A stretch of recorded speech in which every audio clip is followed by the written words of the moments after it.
بسم اللہ الرحمن الرحیم۔ تو آج ہم نماز کا 5واں سبق پڑھ رہے ہیں اور چند مسائل جو ہیں وہ بھی اس میں ذکر کیے جائیں گے جو عام پیش آنے والے یہ مسائل ہیں، یہ کثرت سے پیش آتے ہیں اور اس کا معلوم ہونا ہر نمازی کے لیے ضروری ہے۔ تو ایک مسئلہ تو ہم پہلے پڑھ چکے ہیں کہ ہر نماز کی ہر رکعت میں سورہ فاتحہ کا پڑھنا وہ واجب ہوتا ہے سوائے فرض کی تیسری اور چوتھی رکعت کے۔ تو آج کا جو ہمارا پہلا مسئلہ ہے وہ یہ ہے کہ سورہ فاتحہ کے ساتھ سورت کو ملانے کا کیا حکم ہے۔ فرائض کی تیسری اور چوتھی رکعت کے علاوہ ہر نماز کی ہر رکعت میں سورہ فاتحہ کے ساتھ سورت کو ملانا بھی واجب ہوتا ہے۔ تو مغرب کی تیسری رکعت میں اور عشاء کی تیسری اور چوتھی رکعت میں، اسی طرح جو بھی 4 فرائض ہیں اس کی تیسری اور چوتھی رکعت میں سورت کو سورہ فاتحہ کے ساتھ نہیں ملایا جائے گا، اور باقی تمام نمازوں میں خواہ وہ فرض ہیں یا واجب ہیں یا سنت ہیں یا نفل ہیں تو اس میں سورہ فاتحہ کے ساتھ سورت کو ملانا واجب ہوتا ہے۔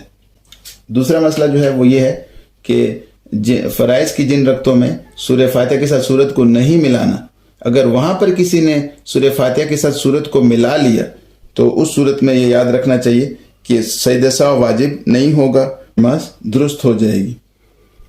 لیکن اس کے برعکس جن رکعتوں میں سورہ فاتحہ کے ساتھ سورت کو ملانا ضروری ہے، اگر وہاں پر کسی نے سورت کو نہیں ملایا تو یہ یاد رکھنا چاہیے کہ وہاں پر سجدہ سہو کرنا واجب ہوگا اور سجدہ سہو لازم ہوگا۔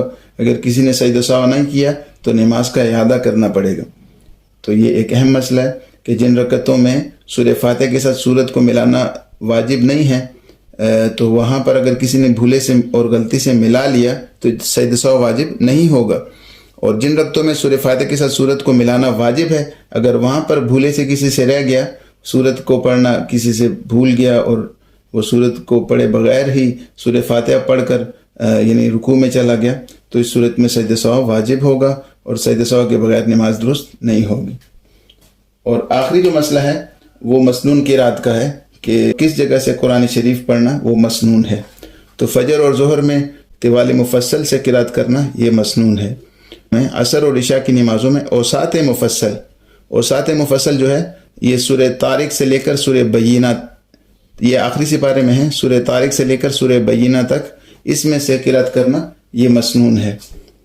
اور مغرب کی نماز میں قصار مفصل سے قرات کرنا مسنون ہے، اور یہ سورہ زلزال سے لے کر سورہ والناس تک تو یہ مسنون قرات ہے۔ ویسے تو آپ سورہ فاتحہ کے ساتھ کہیں سے بھی قرآن شریف کا کوئی بھی حصہ ملا لیں گے اور پڑھ لیں گے تو نماز ہو جائے گی، لیکن یہ قرات کرنا مسنون ہے۔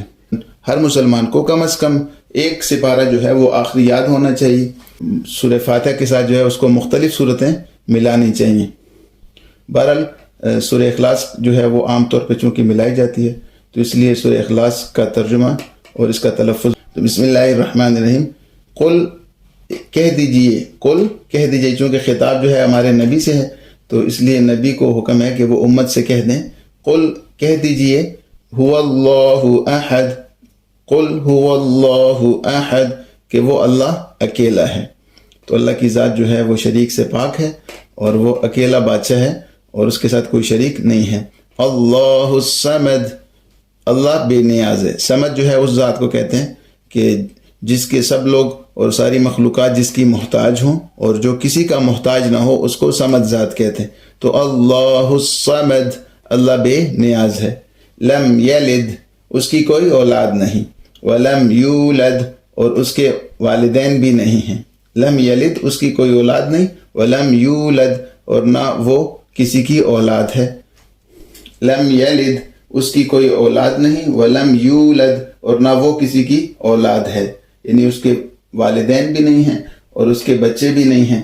تو اس طرح کی جو صفات ہیں بچوں سے اور والدین سے اللہ کی ذات پاک ہے۔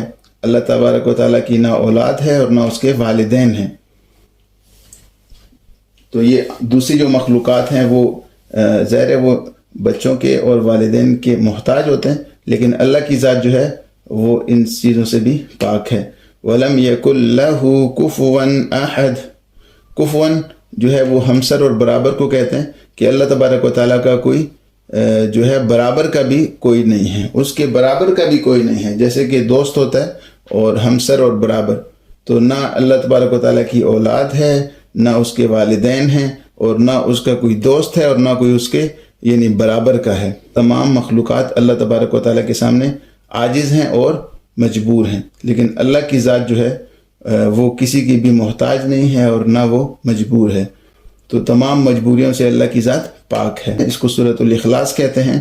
تو صرف اسی ذات کے لیے ہر عمل خالص کر کے کرنا چاہیے،